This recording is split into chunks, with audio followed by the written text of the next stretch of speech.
তৃণমূল 2021 ক্ষমতায় আসবার পর বিরোধী দলনেতা শুভেন্দু অধিকারী তার দায়িত্বভার নেওয়ার পর একের পর এক মিথ্যে মামলা করা হচ্ছিল শুভেন্দু অধিকারীর বিরুদ্ধে, এবং শুভেন্দুবাবু সেটা ইন্ডিভিজুয়ালি এক একটা মামলা অ্যাড্রেস করছিলেন। এবং সেই সমস্ত মামলা দেখতে দেখতে উনি গিয়ে দেখলেন প্রায় 26-27টা মামলা হয়েছে। এই সমস্ত মামলা নিয়ে তিনি কলকাতা হাইকোর্টে মাননীয় জাস্টিস রাজাশেখর মান্থার কোর্টে গিয়ে বললেন যে এগুলো সমস্ত রাজনৈতিক উদ্দেশ্য প্রণোদিত মামলা, প্রতিহিংসামূলক মামলা দিয়ে শুভেন্দু অধিকারীকে বসে আনার চেষ্টা এবং তাকে জেলে পড়বার চেষ্টা। এই যখন আবেদন তিনি জানালেন তখন প্রাইমা ফেসিতে প্রাথমিকভাবে তদন্ত করে বা বুঝলেন মাননীয় কোর্ট যে ঘটনার পেছনে সত্যতা রয়েছে। সত্যতা যে রয়েছে তার প্রমাণ হচ্ছে তিনি তখন অর্ডার দিলেন, বললেন যে এই সমস্ত মামলায় তো কোনো অ্যাকশন নেওয়া যাবেই না যতক্ষণ না বিচার শেষ হচ্ছে, এবং অন্য কোনো এফআইআরও করা যাবে না কোর্টের অনুমতি ছাড়া। তা তৃণমূল কংগ্রেস আজকে খুবই লাফাচ্ছে, নাকি শুভেন্দু অধিকারীর কবর থেকে রক্ষা কবচ উঠে গেল। ভাই, রক্ষা কবচ তো ছিল না, ছিল যে শুভেন্দু অধিকারীর বিরুদ্ধে এফআইআর করতে হলে কোর্টের অনুমতি নিতে হবে। তোমরা কেন কোর্টের অনুমতি নাওনি? কটা অনুমতি নিতে গেছিলে বাবা তৃণমূল কংগ্রেস এই কদিনে, যতদিন স্টে ছিল? কারণ তোমরা বুঝেছিলে আবার মিথ্যা মামলা করতে গেলে মুখ পুড়বে। আচ্ছা, মুখ যে আজকে পুড়লো কোর্টে, কারণ আজকে ফাইনাল অর্ডারে স্পষ্ট হলো, তা দেখা গেল কি? দেখা গেল যে প্রায় 15টা মামলা খারিজ করে দিয়েছে। একজন এলওপির বিরুদ্ধে 15খানা মিথ্যা মামলা করেছিলেন, যেটা খারিজযোগ্য। আপনাদের মুখে লজ্জা শরম কিছু আছে তৃণমূল কংগ্রেসের? বাকি যে কটা মামলা আছে, যেগুলো কঠিন কঠিন ধারা দিয়েছেন, নন অ্যাভেলেবল সেকশন দিয়েছেন, যে সমস্ত ধারায় মামলা সাধারণত খারিজ করা যায় না তদন্ত প্রক্রিয়া শেষ না করে, সেই সমস্ত ক্ষেত্রে যে আপনাদের তদন্তের উপর কোর্টের কোনো ভরসা নেই তা স্পষ্ট করে দিল কোর্ট, এবং তা সেন্ট্রাল এজেন্সিকে ইনভলভ করে ইনভেস্টিগেশনের অর্ডার দিয়ে দিল। মুখে লজ্জা যদি ন্যূনতম থাকে তাহলে এই অপপ্রচার করবেন না রক্ষা কবচ উঠে গেল। রক্ষা কবচ যখন ছিল, মানে যখন কোর্ট বলেছিল কোর্টের অনুমতি ছাড়া এফআইআর করা যাবে না, কটা এফআইআর করেছেন? কটা এফআইআর এর জন্য ডিমান্ড করেছিলেন কোর্টে? কটা অনুমতি পাননি বলে সুপ্রিম কোর্টে গেছেন? কটা অ্যাপ্রুভেল করিয়ে এনেছেন? তখন আপনারা জাননি, কারণ তৃণমূল কংগ্রেস জানতো যে মিথ্যে মামলা নিয়ে গেলে আবার গেলে মুখ পুড়বে। একটা মামলা আপনাদের ধোপে টেকেনি, সমস্ত মামলা সেন্ট্রাল এজেন্সিকে দিয়ে দিয়েছে, না হলে রিজেক্ট করে দিয়েছে। তৃণমূল ড্যাং ড্যাং করে লাফিয়ে না নেচে বেড়াচ্ছেন, হ্যাঁ রক্ষা কবচ চলে গেল, রক্ষা কবচ চলে গেল। রক্ষা কবচ দিয়ে বা না দিয়ে শুভেন্দু অধিকারীকে আটকানো যায়নি। আমি জানি যারা এখন লাফাচ্ছেন তাদের বুকে দম থাকলে আগামী কালকের মধ্যে আবার যেরকম মিথ্যা মামলা করেন, গোটা 15, 20টা, 25টা, 100টা মামলা শুভেন্দু অধিকারীর বিরুদ্ধে করবেন, আবার সেই সমস্ত মামলা নিয়ে আমরা কোর্টে যাব। এবং আমরা জানি লাস্টবার যে অর্ডার হয়েছিল আপনাদের এই কাণ্ড কারখানায় আবার একই অর্ডার হবে, তখন আবার বন্ধ হয়ে যাবে, আবার সেন্ট্রাল এজেন্সিকে বলবে খতিয়ে দেখো, আবার বলবে যে এই সমস্ত মামলা খারিজ হয়ে গেল। ফলে একটা মামলার অন্তর্বর্তীকালীন আদেশে চূড়ান্ত সিদ্ধান্ত আজকে হলো।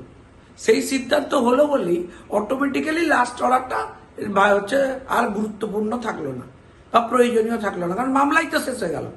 ফলে আপনারা যদি আবার মিথ্যা মামলা করেন, আবার মিথ্যা এফআইআর করেন, আমাদের হাইকোর্ট যেতে কতক্ষণ সময় লাগবে? আমাদের অফিস থেকে খুব জোর হলে 20-25 মিনিট, আবার কোর্টে থাপ্পড় খাবেন, তারপর আবার লাফালাফি বন্ধ হয়ে যাবে। ফলে অপপ্রচার করে অনৈতিক আনন্দ, একটা দিবা স্বপ্ন, একটা এই ধরনের উৎসবের অ্যাপ্রোচে থাকবেন না।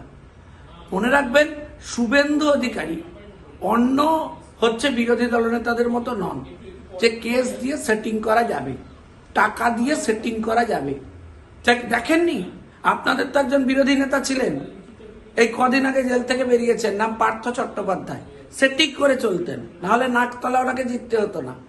উনি সেটিং করে চলতেন, তাই সেই সময় একের পর এক কেসে সরাসরি আপনাদের দলের নেত্রীকে নেমে পড়তে হয়েছিল কোমর বেঁধে পার্থবাবুর বিরুদ্ধে। একাধিক ঘটনা আছে, ইতিহাস ঘাটাবেন না। এই বিরোধী দলনেতাকে এত সহজে হজম করা যাবে না। আপনাদের এই সমস্ত ট্রিক্স আমরা আটকে দেব।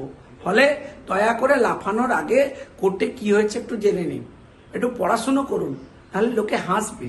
শুভেন্দু অধিকারীর উপর রক্ষা কবচ ওঠেনি। শুভেন্দু অধিকারীর যে সমস্ত মিথ্যা মামলা আপনারা করেছিলেন সেগুলো আজকে সব জলাঞ্জলি হয়েছে। নতুন মামলা করুন, আবার শুভেন্দু অধিকারীকে আটকানোর জন্য করুন। আমরা আবার কোর্টে যাব, আবার থাপ্পড় খাবেন, আবার ঠান্ডা হয়ে যাবেন।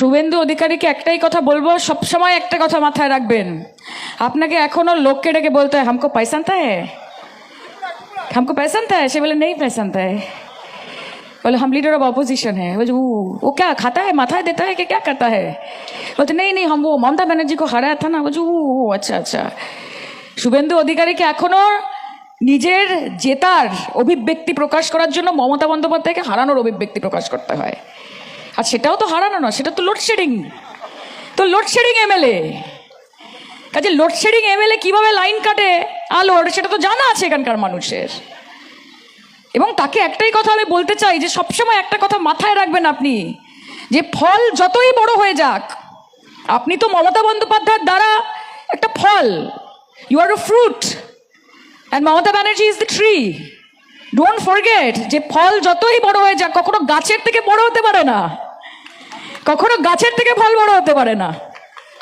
আর ফল যখন পচা শুরু হয় তখন গাছ একটু ঝাঁকা মারে না ফল আপনা আপনি পড়ে যায় ওনার সেটাই হয়েছে পচনটা ধরতে শুরু করেছিল একটুখানি বিজেপির হাওয়া দিয়েছে ফল পড়ে গেছে আর আজকে নিজেকে যে বড় নেতা মনে করছে কালকে সে পাবলিকের রোষের মুখে পড়ে নেতা হয়ে যাবে দেখছেন তো বিজেপি খেদা খাচ্ছে তো যেখানে যাচ্ছে হাড়ে রেড়ে করে তেড়ে যাচ্ছে মানুষ যে জবাব দাও আমাদের টাকা কোথায় জবাব দাও কেন্দ্রীয় বঞ্চনার জবাব দাও এই বাংলার মানুষ একটাই কথা জানে যে লাভ ছাড়া ক্ষতি নেই দিদি ছাড়া গতি নেই বাংলার মানুষ একটাই কথা বিশ্বাস করে যে শীত গ্রীষ্ম বর্ষা মমতা ব্যানার্জি অভিষেক ব্যানার্জি তৃণমূল কংগ্রেস মানুষের ভরসা মোদিজি তোমার ডবল ইঞ্জিন আছে তো আমাদের ট্রিপল ইঞ্জিন আছে মা মাটি মানুষ লড়ে দেখাও